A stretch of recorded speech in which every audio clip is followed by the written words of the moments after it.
Bueno, muy buenos días a los que están aquí presentes. Gracias por acompañarnos en el día de hoy, donde continuamos una serie de conferencias que tienen un hilo común, que es mirar a Puerto Rico dentro de 10 años y ver qué es lo que nosotros podríamos aspirar o quisiéramos que ocurriera en Puerto Rico. Hasta ahora hemos pasado por algunas de estas conferencias que anteriormente habíamos visto una visión amplia de nuestra historia y nuestro futuro. Entramos en la visión de Puerto Rico 2028, 10 años de ahora. La vez pasada hablamos de la infraestructura física, de energía, agua, transportación, comunicaciones. Hoy vamos a enfocar en la infraestructura humana, que es de la salud y la educación. Así que entendamos que esto no va dirigido a que ustedes aprendan fechas o datos específicos o evidencia alguna. Va dirigida a estimular en ustedes, en los jóvenes de hoy, un pensamiento sobre el escenario que nos ha tocado y que le ha tocado a ustedes vivir y sus posibilidades futuras en un mundo que está cambiando tan rápidamente. Va dirigido esencialmente a ustedes, a los estudiantes, a los milenios.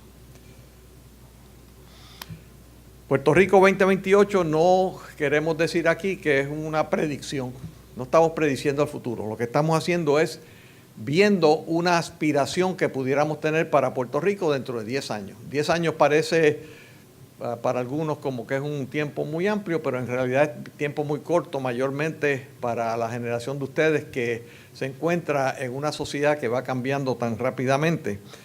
Y esa aspiración nosotros la hemos considerado como un moonshot, y le voy a decir lo que significa eso. Why some say the moon? Why choose this as our goal? And they may well ask, why climb the highest mountain? Why 35 years ago fly the Atlantic?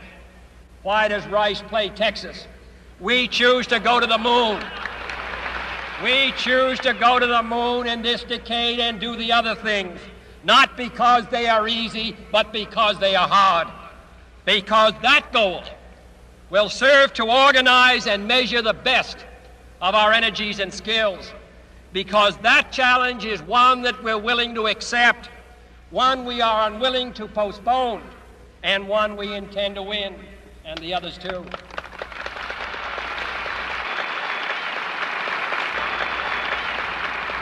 We shall send to the moon 240,000 miles away from the control station in Houston, a giant rocket more than 300 feet tall, the length of this football field, made of new metal alloys, some of which have not yet been invented, capable of standing heat and stresses several times more than have ever been experienced, fitted together with a precision better than the finest watch, carrying all the equipment needed for propulsion, guidance, control, communications, food, and survival on an untried mission to an unknown celestial body, and then return it safely to Earth, re-entering the atmosphere at speeds of over 25,000 miles per hour, causing heat about half that on the temperature of the sun, almost as hot as it is here today, and do all this, and do all this, and do it right,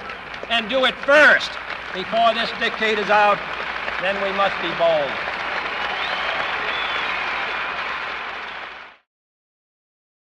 Ese es el concepto del moonshot. El presidente Kennedy en aquel momento se paró ante lo que se veía como una amenaza de la Unión Soviética en aquel entonces, que había lanzado unos cohetes y uno que se llamaba el Sputnik, que fue el primero que empezó a dar vueltas alrededor de la Tierra, un satélite, y dijo que antes que terminara esta década íbamos a poner un hombre en la Luna. Y le preguntaban, bueno, pero ¿cómo va a ser eso, presidente? Y decía, vamos a poner un hombre en la Luna antes que termine esta década.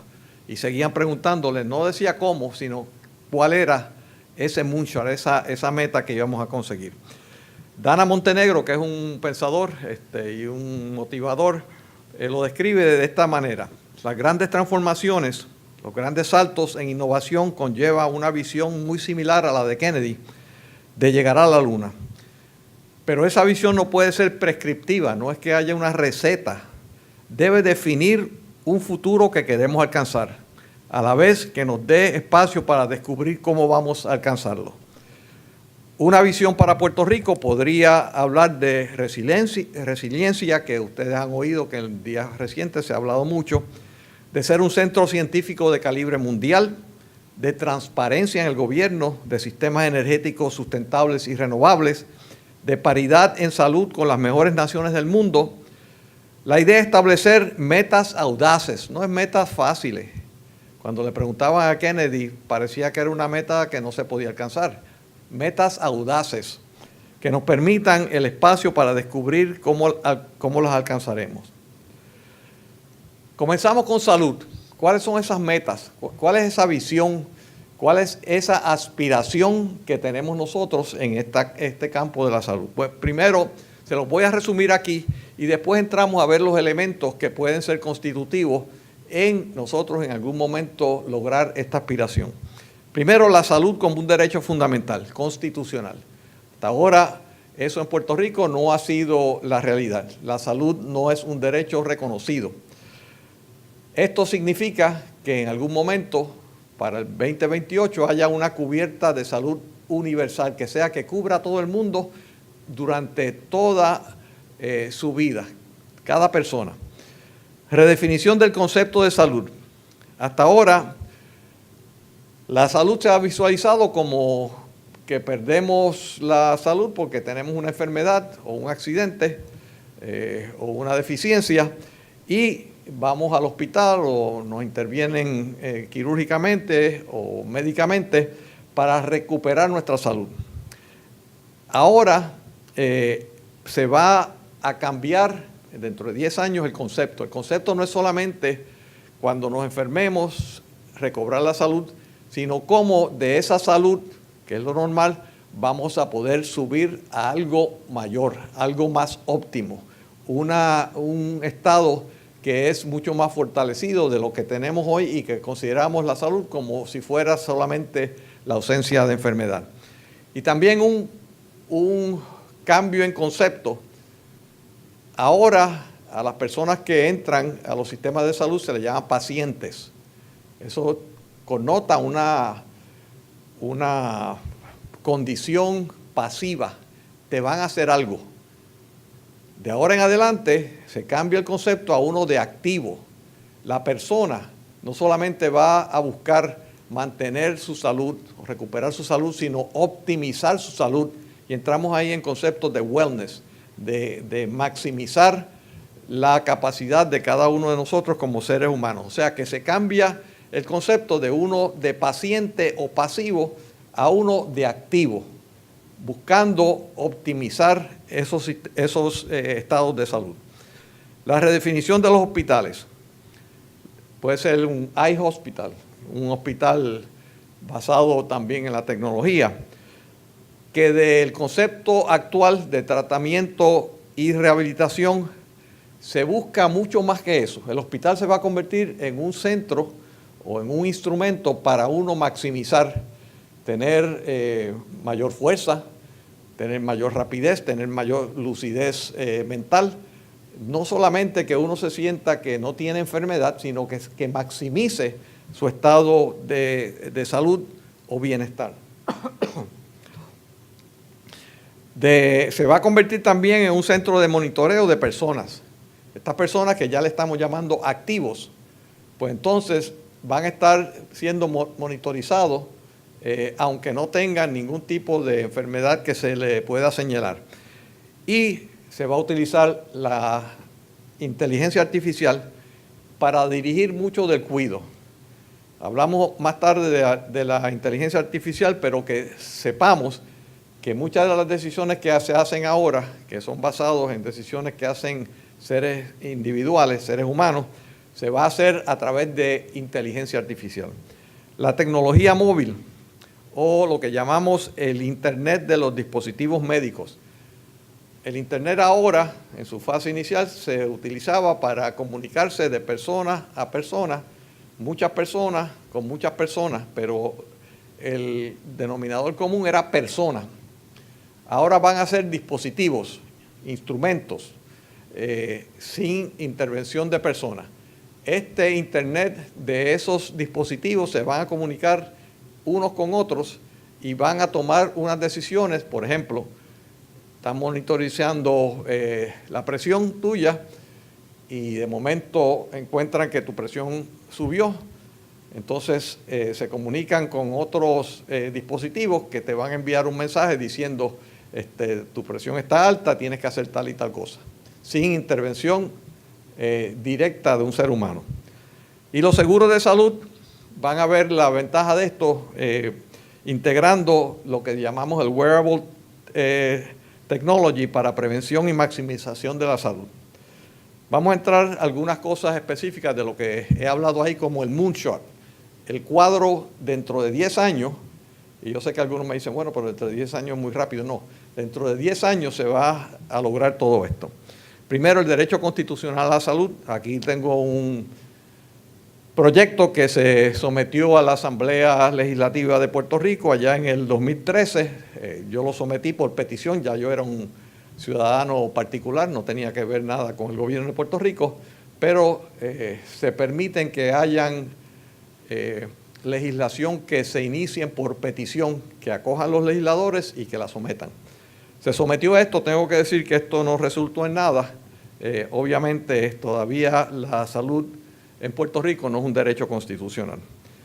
La definición de salud, vamos a la Organización Mundial de la Salud, que lo define de la siguiente manera: el estado completo de bienestar físico, mental y social, y no meramente la ausencia de enfermedad.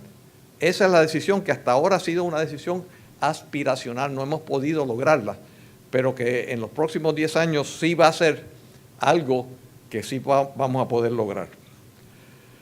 El nuevo concepto de bienestar, como les dije, o en inglés se le llama wellness, es un proceso activo. Ya no es el paciente que se sienta o que se acuesta para que le hagan intervenciones, no. Es un proceso de la persona activo. Se centra en opciones de mantener la salud y optimizar capacidades. Y tiene componentes, como vimos en esa definición, de lo que debe concebirse como salud, componentes físicos, actividad, ejercicio, descanso, nutrición, todos esos elementos en la parte física. Mental e intelectual, la capacidad de pensar, de aprender, de expresarse. Emocional, hay un concepto que se está utilizando mucho ahora que es mindfulness, que es estar consciente de lo que está pasando alrededor de uno.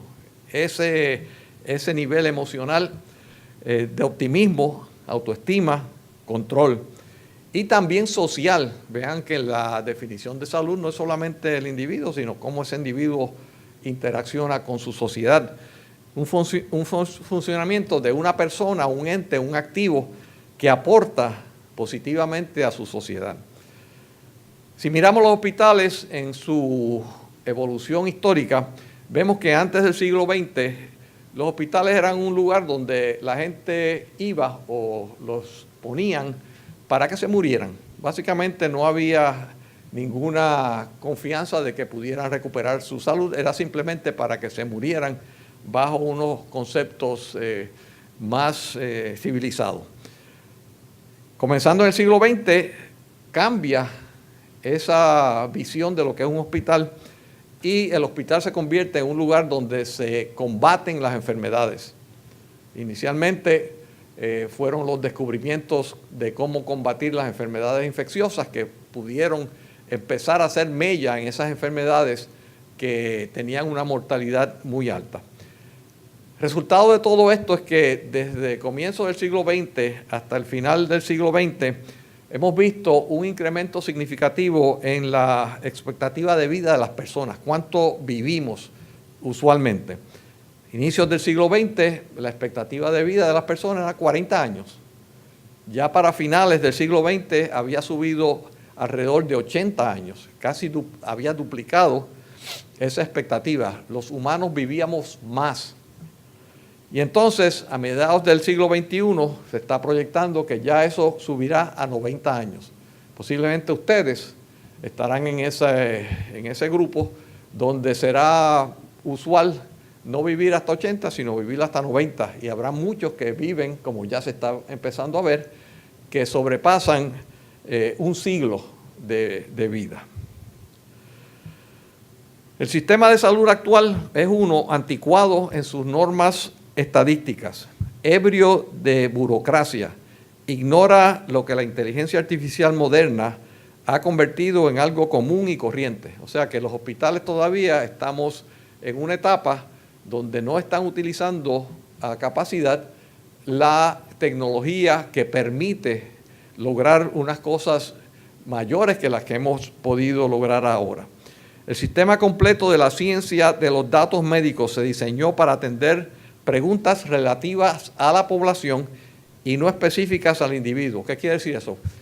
Que hasta ahora la medicina te ha dicho, usted tiene una infección, le vamos a dar este antibiótico sabemos que controla la infección en 80% de las personas. Es una cuestión estadística, porque estas drogas, estas medicinas se experimentan a base de números grandes de poblaciones, pero específicamente a ti puede que ese antibiótico no te funcione. O sea que estamos bregando con una cuestión de tratamientos que son, vamos a decir, probabilísticos, pero no específicos para la persona. La medicina del siglo XX tenía como meta curar al enfermo. La medicina del siglo XXI busca mejorar cada vez al saludable. Vean el concepto. Hoy en día, o hasta ahora, si usted estaba, entre comillas, saludable, pues no tenía que ir a ningún centro, a ningún hospital, etc. Ahora, con la nueva definición de lo que sería un hospital, que posiblemente le tengamos que cambiar el nombre, requiere que estemos en contacto para mejorar aún, para hacernos más fuertes, más rápidos, más inteligentes, etc. Las compañías y los investigadores están trabajando duro en una nueva generación de tecnología basada en la inteligencia artificial. Esto va a dominar los servicios de salud como se dan a las personas, que ya está disponible, no es una cuestión de ciencia ficción, ya está disponible, esperando ayudar a médicos y enfermeras a hacer su trabajo con mayor efectividad. Y esto, para ponerlo de una manera gráfica, vemos ahí como, si miramos la muerte, la enfermedad, la salud y la capacidad superior. Hasta ahora, aquella flecha más gruesa es lo que hemos estado haciendo, que es cuando una persona cae por debajo de lo normal, llamado enfermedad, se busca restablecerlo a la norma, llamado salud. Lo que estamos diciendo es que en el futuro, esto no va a ser solamente a esa persona que está por debajo, llevarlo a la norma, sino que seguir llevándolo a la optimización, a algo mejor, algo más saludable todavía, o personas que están en la norma, en lo normal, aumentarle sus capacidades. Eso es lo que va a ocurrir en la próxima década en el área de la salud. Los hospitales en realidad se convierten no en centros de enfermedad, sino en centros de wellness, de bienestar, de estar saludable, de fortalecer esa condición de salud. Funciones tradicionales de recuperación de la salud luego de una enfermedad hacia lo normal. Las nuevas funciones son de maximizar las funciones, o sea, es un concepto de supranormal, más allá de lo normal. El centro de wellness, que tiene como objetivo el bienestar óptimo, abarca entonces no solamente a los que están enfermos, sino que abarca a toda la comunidad. Es libre de paredes porque mucha de la acción se va a tomar fuera de ese centro o de ese hospital. Se va a tomar a través de información que viene de los que vemos, los llamados wearables. Ustedes tienen estos relojes que te están monitoreando el pulso, la presión, nivel de azúcar, lo que sea, fuera del hospital. Y cuando hay algunas inconsistencias o alguna anomalía, pues entonces activan una serie de comunicaciones.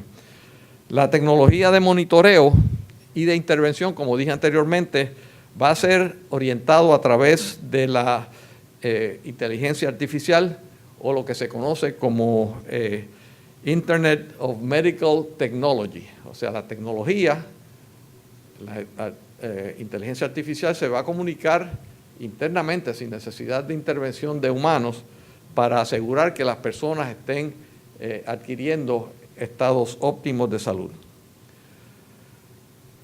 Y entonces vamos a ver algo que a veces suena como ciencia ficción, pero lo voy a pasar rápidamente, que es, estamos evolucionando hacia una integración, una unión de la inteligencia humana y la inteligencia artificial. Hoy, para comenzar, hay sobre 70 millones de instrumentos implantados dentro del cuerpo humano. Corazones, páncreas, etcétera, etcétera. Hoy hay pruebas de DNA o ADN que son personalizadas. Cada persona tiene, por decirlo así, un DNA muy específico para esa persona. Y entonces, unos desarrollos que ya están ocurriendo de la medicina genómica, voy a hablar de eso ya, de la ingeniería genética, que altera los códigos genéticos, de la biología sintética, que no es solamente alterar los códigos genéticos que ya existen, sino crear nuevos códigos genéticos donde no existían antes. Y entonces lo que se está desarrollando en relación a la inteligencia no orgánica. Los seres humanos tenemos una inteligencia que es orgánica, está basada en las células, que son células orgánicas que dependen de los elementos de carbón, oxígeno, nitrógeno. Esos son orgánicos. Vamos a hablar de esa inteligencia que se está desarrollando que no es orgánica. Está basado en elementos que son metálicos, en esencia está basado en el concepto de las computadoras. La bioingeniería, por ejemplo, no esperará pacientemente por la selección natural. Reformulará intencionalmente el código genético, reorganizará los circuitos del cerebro, alterará el equilibrio bioquímico y hasta podrá hacer crecer nuevas extremidades. O sea, hasta ahora, los seres humanos nos hemos ido evolucionando lentamente a través de millones de años. Lo que estamos diciendo es que esa evolución eran por cambios pequeños que a través de muchos años le daban un cambio genético en un momento dado, una ventaja a ciertos organismos.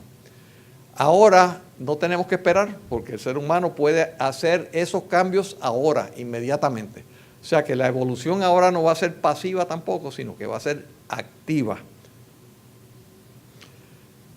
La ingeniería genética es una en que podemos alterar, manipular y efectivamente remezclar el código genético básico de cualquier ser viviente. O sea, eso lo podemos hacer ahora. Ya no esto es del futuro, esto es del presente. La biología sintética es un paso mayor. Porque piensen esto, un dato que les voy a dar, que para mí me impactó mucho cuando me di cuenta de su significado. Hasta ahora, a través de millones de años, a través de hoy existente cerca de 8 billones de seres humanos, a través de la existencia de las bacterias, de los diferentes organismos unicelulares y multicelulares, ha habido siempre una regla, que toda célula de esos seres vivientes, toda célula, cada uno de ustedes tienen alrededor de 1 trillón, todas esas células vienen de otra célula anterior. Piensen sobre esto. Ninguna sale de la nada. Toda célula se reproduce de células anteriores. Esa regla ha existido así por millones de años. Pero ya el ser humano aprendió cómo hacer que la vida, que una célula no provea de otra célula. Y le voy a decir cómo fue eso.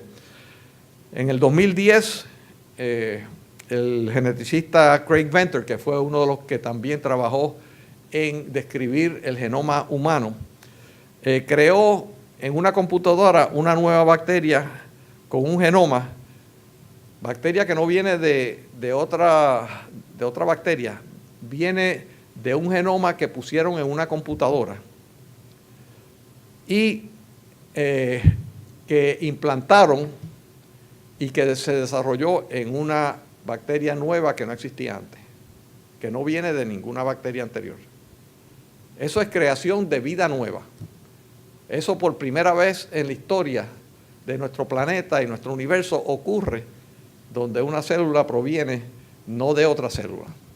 Así que piensen lo que significa esto.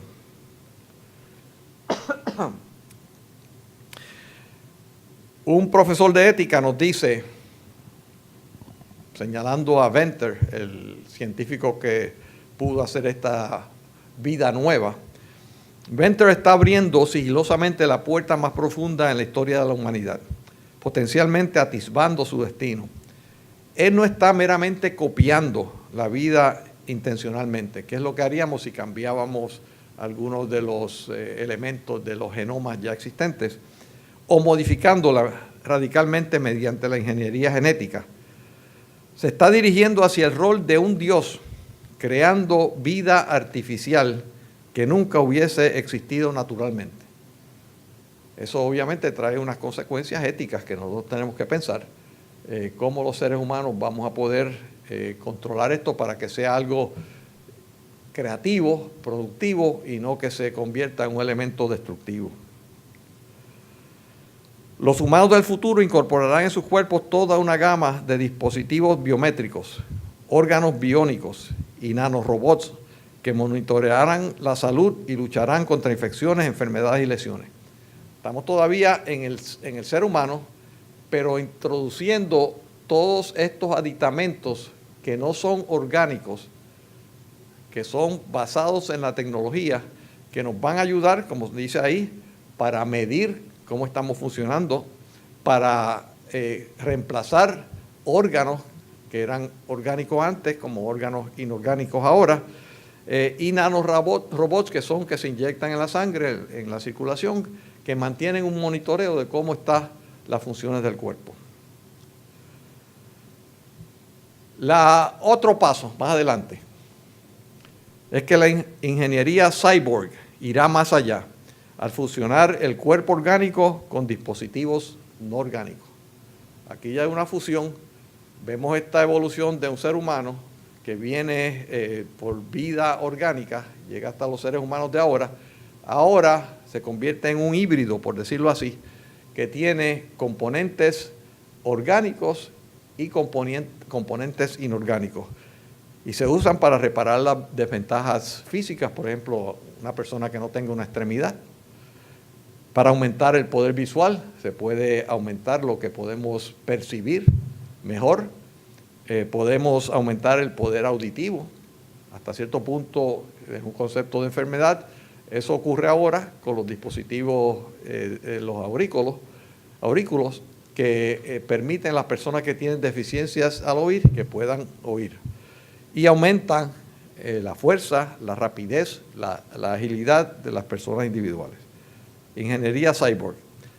Pero más aún, piensen ustedes, una vertiente más agresiva dispondría completamente de las partes orgánicas. No olvidarnos de todo este andamiaje orgánico, de todas nuestras células. Y buscaría desarrollar seres completamente no orgánicos.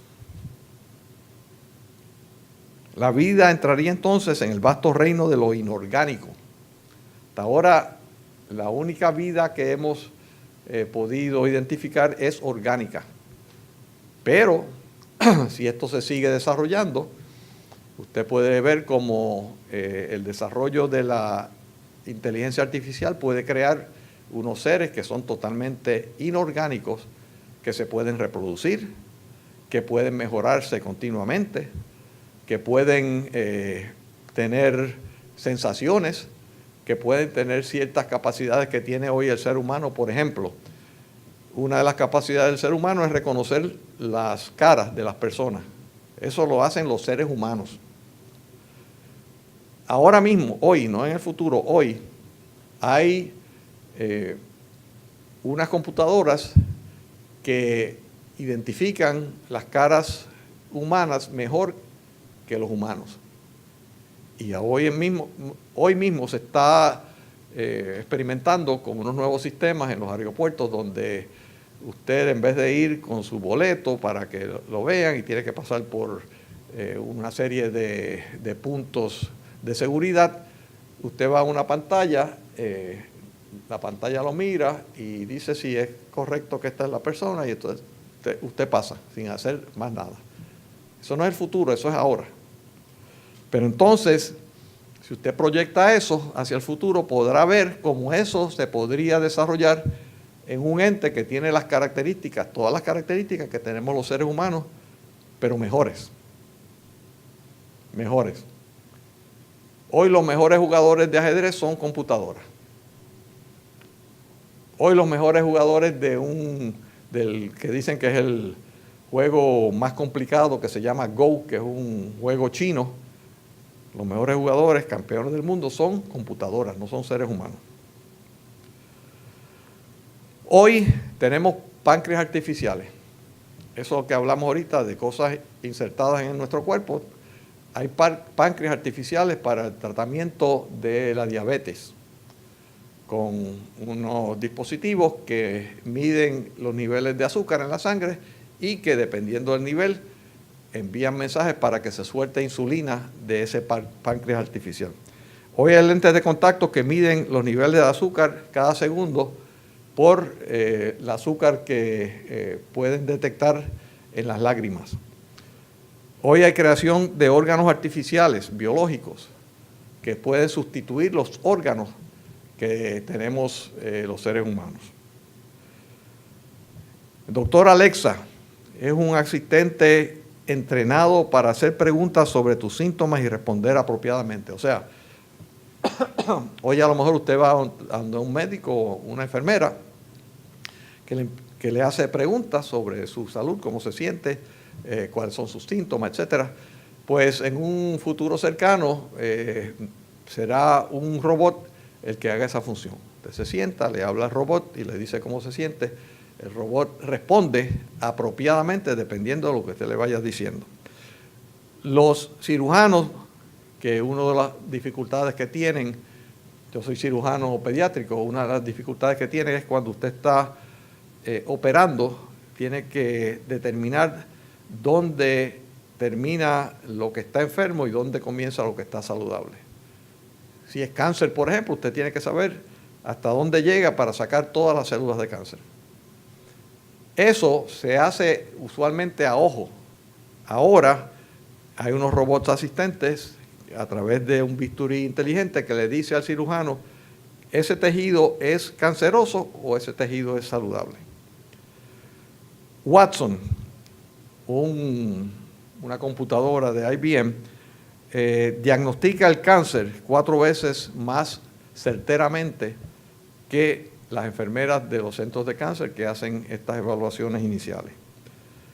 Colaboración móvil, monitor de signos vitales y otras métricas, monitoreo remoto del paciente.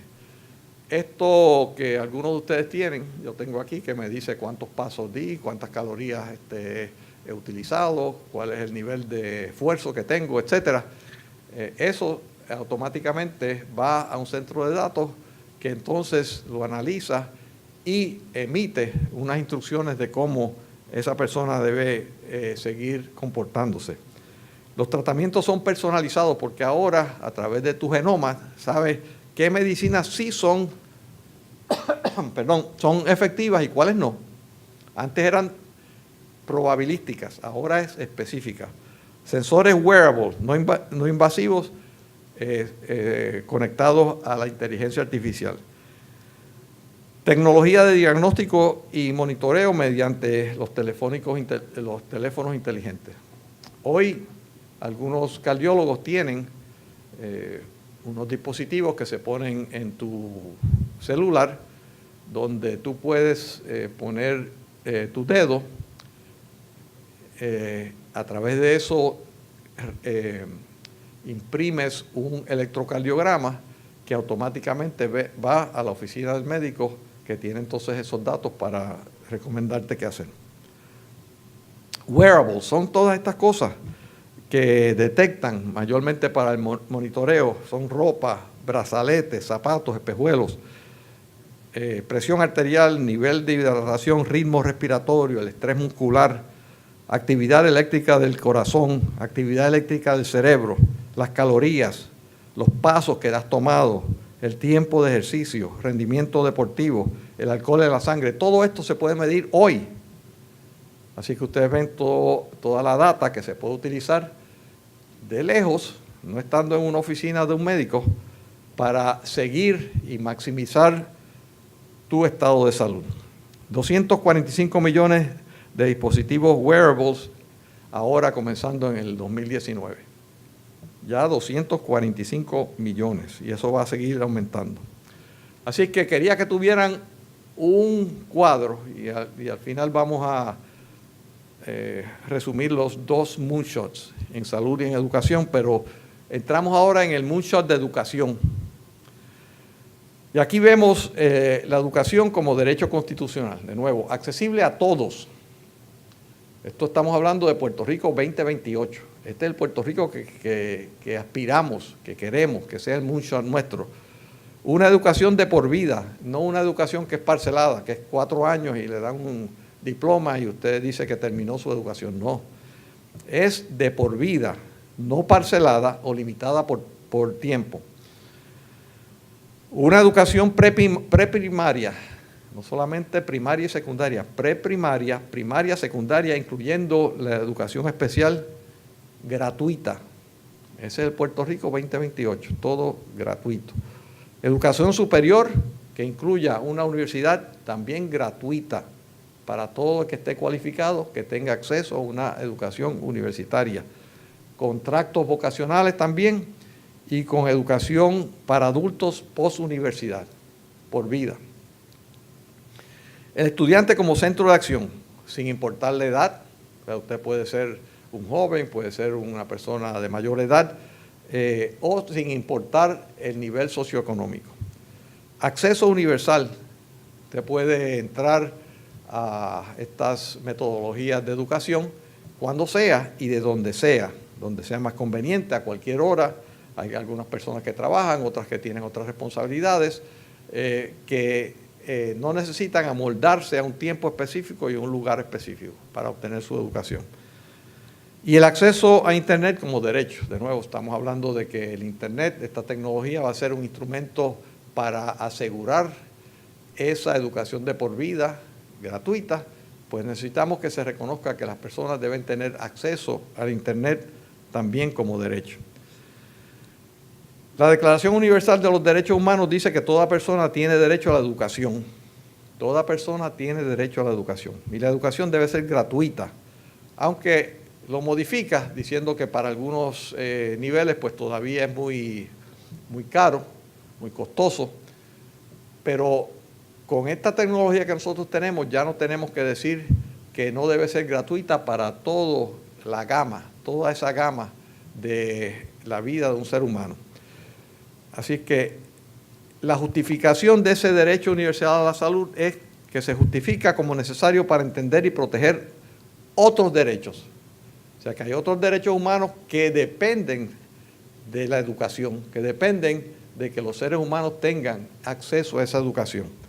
En consecuencia, hay una relación estrecha entre el derecho a la educación y los otros derechos. Y aquí de nuevo, como le enseñé antes en la sección de salud, también en el 2003 sometimos al Senado de Puerto Rico un proyecto de ley para que se consultara al pueblo sobre el derecho a la educación en Puerto Rico como derecho constitucional. De hecho, en Puerto Rico existe un derecho constitucional a la educación, pero solamente primario y secundario. Nada de preprimario, ahí no hay derecho, y nada de postsecundario, universidad, ahí tampoco hay derecho. Simplemente el que tenga los medios y el acceso, pues puede lograrlo, pero no es como derecho. Así que estamos planteando aquí que en ese Puerto Rico, dentro de 10 años, sea un derecho, como es ahora para todo joven que quiere asistir a la escuela primaria, tiene un derecho a que se le admita a esa escuela. Este proyecto igual que el de salud, pues no fue a ninguna parte y permanece como un déficit en nuestros derechos humanos. La educación en el presente. Ciertos datos. No sabemos cómo será el mercado laboral en el 2030 ni en el 2040. No sabemos. No tenemos la menor idea. No tenemos idea alguna de qué debemos enseñarle a nuestros jóvenes, en este caso a ustedes, los jóvenes de hoy en día, esta generación nueva. La mayoría de lo que están aprendiendo ahora en la escuela probablemente será irrelevante cuando cumplan 40 años. Piensen eso. Ustedes dicen, bueno, ¿y por qué yo me mato estudiando y haciendo todo este esfuerzo si cuando yo cumpla 40 años nada de eso va a ser relevante? Pues ese es el mundo que ustedes viven. Las cosas van cambiando y por lo tanto entonces tenemos que ver qué es lo que tienen que hacer mientras se están educando. No es necesariamente obtener información, porque ya hasta cierto punto ustedes lo tienen en ese aparatito que se llama teléfono inteligente, accesible para ustedes. Mirando hacia el futuro, el 47% de los empleos en Estados Unidos está en peligro. O sea, la mitad de los empleos que ustedes dicen, bueno, yo dentro de 5 años o cuando termine aquí voy a estar, busco estar empleado aquí, pues a lo mejor no existe ese empleo. La cantidad de información técnica se está duplicando cada 2 años. Aquellos que están en campos que dependen de datos técnicos, eso es así. Para los estudiantes que están comenzando un curso técnico de 4 años, ¿esto significa? ¿Qué significa? Si se está duplicando cada 2 años la información técnica, significa que la mitad de lo que aprendieron en su primer año estará obsoleto en su tercer año. O sea, yo sé que es poco frustrante esta realidad, porque uno dice, bueno, yo me estoy esforzando aquí y de lo que aprendí en el primer año, básicamente la mitad ya es obsoleto. Esa es una realidad. Esto requiere preparar a nuestros estudiantes para trabajos que aún no existen.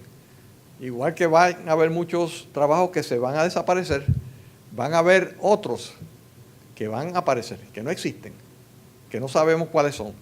¿Cómo usted se prepara para esos trabajos que no saben cuáles son y que no existen ahora? Bueno, esa es la pregunta. Para usar tecnologías que aún no se han inventado, peor todavía, no sabe cuáles trabajos y qué tecnologías van a estar disponibles. Y resolver problemas que todavía no sabemos que son problemas. O sea, que usted hasta cierto punto está mirando hacia el espacio. No sabe, cuando ustedes terminen y estén en la etapa más productiva de sus vidas, de adultos jóvenes, de adultos maduros, el escenario va a ser muy diferente al que es ahora. Y entonces, esto está en inglés, pero una descripción que me parece muy apropiada de esta evolución que estamos sufriendo en tiempos presentes. Dice, education is a big challenge now. Es un gran reto ahora. If we do not change the way we teach, 30 years from now we will be in trouble. Si no cambiamos ahora la manera que estamos enseñando, va a haber peligro dentro de 30 años. The way we teach and the things we teach our kids are things from the past 200 years. Lo que se está enseñando a nuestros jóvenes son cosas que ocurrieron o que se han desarrollado en los pasados 200 años. Está basado en conocimiento, knowledge-based. We cannot teach our kids to compete with the machines. No queremos que ustedes los jóvenes estén compitiendo con las máquinas, porque machines are smarter. Pueden hacer cálculos más rápido, pueden buscar información más rápido, más amplia. Teachers must stop teaching knowledge. Los maestros tienen que ya dejar de impartir conocimiento, como es el modelo tradicional, es que el profesor o el maestro le dice, mire, historia, en tal fecha, este ejército entró y se peleó una batalla, etcétera. Esa es información, esos son conocimientos, no. Ahora usted lo que tiene que saber es cómo obtener esa información, esos conocimientos, y cómo interpretarlos, cómo usarlos. We have to teach our kids something unique so that machines can never catch up. Algo que las máquinas no pueden hacer. These are the soft skills we need to teach our children. Values, believing, independent thinking. El pensamiento independiente, crítico, no es que nadie te esté diciendo, esto es como es, no. Usted utiliza todo ese conocimiento y entonces independientemente piensa. Teamwork, eso es trabajo en equipo, colaboración, que también va a ser importante en el éxito futuro. Y care for others. Esta sociedad cada vez más compleja va a necesitar que nos podamos entender, que nos podamos apoyar mutuamente. Knowledge will not teach you that. That's why I think we must teach our kids sports, music, art, to make sure humans are different. Everything we teach should be different from machines. Esto le da un concepto de cómo cambia la perspectiva educativa si vamos a estar preparando jóvenes proactivos. Las tendencias del presente es concentrado en yo, concentrado en el conocimiento que yo tengo. En el futuro va a ser nosotros colaborando, cómo colaboramos, cómo trabajamos juntos para resolver problemas, y va a estar dirigido al bienestar del grupo, de la persona, de la sociedad. ¿Por qué nuestros jóvenes van a la escuela? Bueno, en el presente posiblemente sea para adquirir conocimientos que los permita entrar a la universidad y que permita entonces que utilicen esos aprendizajes para obtener un trabajo. En el futuro va a ser para crear una nueva versión nuestra. Ya hablamos de salud, cómo vamos a maximizar nuestros estados de salud para crecer como seres humanos, cómo vamos a crecer en nuestras capacidades y para socializar, practicar deportes, entretenerse. O sea que va a ser más un tipo de interacción en vez de centrada en el individuo, centrada en el grupo o en la sociedad. Y estos son una serie de consideraciones de dentro de 20 a 30 años que podría estar ocurriendo, qué cambios. En el propósito de la escuela, las escuelas se transformarán en comunidades de bienestar. Ya no es donde se tratan enfermedades, es comunidades de bienestar donde la vida social, emocional del estudiante será tan importante como su vida intelectual. Las escuelas de hoy, hasta hoy, tratan mayormente de la vida intelectual, pero aquí se va a tratar con el concepto amplio de bienestar, que también entiende lo social y lo mental. Interacción entre humanos y computadoras. Se creará una simbiosis entre el mundo digital y el análogo. Interacción en línea, pantallas táctiles, reconocimiento de voz, igual que reconocimiento de cara, reconocimiento de voz, clases remotas en vivo, wearables, espejuelos, aprendizaje móvil, uso de teléfonos inteligentes para acceder a educación en cualquier lugar y a cualquier tiempo. Analíticas, aplicar la educación, la información recolectada en los estudiantes, o sea, esa información que está saliendo de cada uno de ustedes se analiza y entonces se da dirección para maximizar tus capacidades. Realidad aumentada, añadir objetos artificiales generados por computadoras a la percepción del mundo. O sea que vamos a añadir a la percepción real, que es esto, la percepción virtual, que también entra en nuestra educación. Plataformas de enseñanza digitales para realzar la enseñanza en el salón de clases. MOOCs, los Massive Open Line Courses, acceso a educación de calidad a través del Internet, y vamos a ver eso un poquito más adelante. El rol cambiante del educador, el maestro cambia de proveedor de conocimientos a facilitar su desarrollo intelectual, emocional y social. Eso va a ser el maestro del futuro. Estudiantes que van a ser el centro son los que van a estar creando su propio contenido educativo. Para cada persona va a ser diferente. Aprendizaje personalizado, flexible, específico e individualizado. Democratización de la educación. El acceso a la educación estará disponible para una porción más amplia de la población mundial. una sociedad interconectada. Él educa entretenimiento. Los materiales educativos serán más entretenidos e interactivos. Si usted va a una escuela elemental o una escuela secundaria, muchas quejas son que el material obviamente no tiene relación ninguna con el estudiante, que están aburridos. Esto, si usted mira ese mismo estudiante y una batalla que tiene con sus padres usualmente, es que se pasa interconectado jugando juegos. Nadie le dice que entre a jugar juegos, eso le atrae, es algo que le atrae. Pues se utilizarán técnicas de juegos para la educación, para que se aprenda a través de esas cosas que son naturales. Y entonces no va a tener que estar obligando a los muchachos a ir a la escuela, sino que van a querer ir a la escuela porque esto naturalmente les atrae. Educación por vida. Adultos de todas las edades seguirán adquiriendo educación y nuevas destrezas. Educación en cualquier momento. Cada vez buscan información y educación cuando lo necesitan y donde quiera que estén. Y estandarización del sistema educativo, unificar el sistema educativo a nivel nacional e internacional. Todo esto está creando una cultura global con unos estándares globales que entonces va a permitir que si usted vive aquí o vive en Francia o vive en Argentina, tenga unos estándares más o menos regulares, unas reglas de cómo uno educarse máximamente. Y aquí vemos algunas de las cosas que ya están ocurriendo. Una de estas personas que se especializa en el futuro dice que la compañía más grande de Internet para el 2030 va a ser una escuela en línea. No va a ser una que produce libros o no, cursos en línea. Aquí tenemos, esto ya lo están anunciando, y aquí dice Tuition Free Online Schooling K12.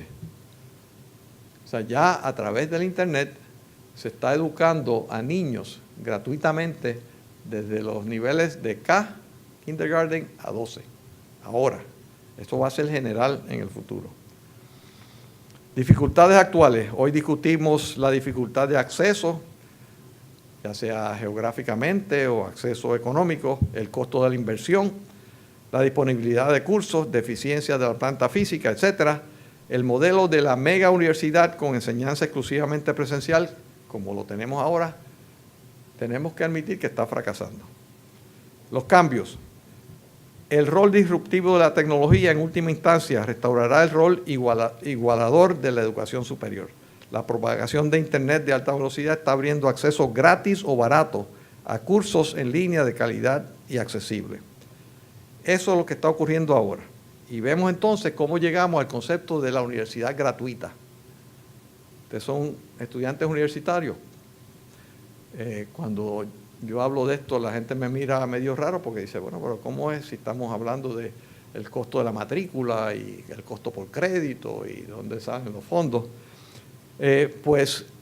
Piensen que dentro de 10 años, en ese Moonshot, vamos a tener educación universitaria superior como derecho humano gratuito a las personas cualificadas en colaboración institucional de varias o múltiples instituciones académicas y el gobierno como plataforma conectiva. El acceso a Internet como derecho es lo que facilita todo esto. Y piensen ustedes posiblemente han oído de Uber. Uber es una compañía, la más grande en el mundo de transportación en las ciudades, tipo taxi. Y ustedes a lo mejor no habrán pensado de que esa compañía, la más grande en transportación, no es dueño de un vehículo, 0 vehículos. Airbnb, una compañía que es la que más renta habitaciones en el mundo. Airbnb no es dueño de una habitación. Y ustedes dicen, bueno, ¿cómo puede ocurrir eso? Bueno, puede ocurrir de la siguiente manera. Porque son plataformas. Ellos lo que hacen es interconectar una cosa con otra. Si usted traduce esto al campo educativo, específicamente de las universidades, hay hoy cursos que se llaman MOOCs, o cursos a través del Internet. No solamente cursos, grados. Usted puede conseguir un bachillerato a través del Internet sin necesariamente pisar un salón de clase. Certificados por Internet a distancia. Por ejemplo, y no son instituciones pobres. edX es una cadena de universidades que comenzó con MIT y con Harvard, pero ahora tiene más de 70 escuelas, universidades y 7 millones de estudiantes. Coursera, 138 instituciones, 1.797 cursos a nivel internacional. Udacity, otro de estas plataformas. Y pueden haber también modelos que sean híbridos, que diga usted puede sacar los cursos a través de Internet de tantos créditos, pero tiene que venir aquí un semestre para hacer otras cosas en conjunto con la socialización de sus compañeros estudiantes. Aquí solamente le pongo ejemplos. Esto es hoy, esto no es de 2028, esto es hoy. Accredited Online College Degrees, grados universitarios acreditados from Southern New Hampshire University. Esto es hoy. Aquí está otro, World Class Education for Working Adults. A las personas adultas que tienen que trabajar pueden conseguir sus grados universitarios a través del Internet sin tener que pisar un salón de clase. Y entonces, les resumo aquí. Moonshots, recuerden lo que era esto.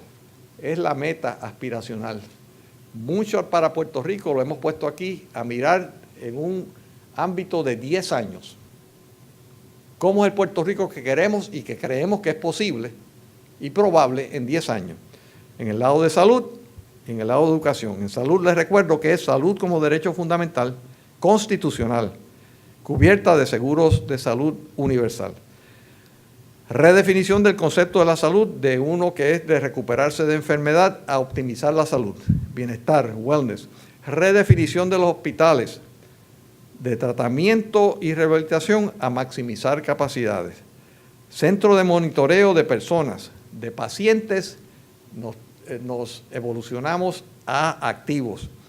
Tecnología móvil, Internet de dispositivos médicos que interaccionan para darnos esa dirección. Seguros de salud que integran el wearable tech para prevención y maximización de salud. Ese es el moonshot que podemos ver como realizable para Puerto Rico en ese periodo de 10 años.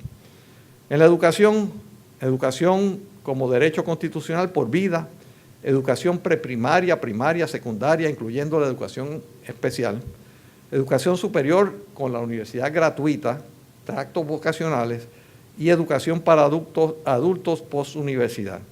El estudiante como centro, con acceso universal a todas estas cosas y el acceso de Internet como derecho. Así es que con eso resumo en este ambiente. Infraestructura física la cogimos anteriormente. Infraestructura humana basada en salud y educación hoy. El cambio de Puerto Rico presente, 2018, a Puerto Rico 2028, el moonshot que esperamos a través de una tecnología habilitadora que nos permite, que nos hace real esa transformación. Con eso le digo que muchas gracias por venir y si hay alguna pregunta o algún planteamiento, pues con mucho gusto lo atendemos.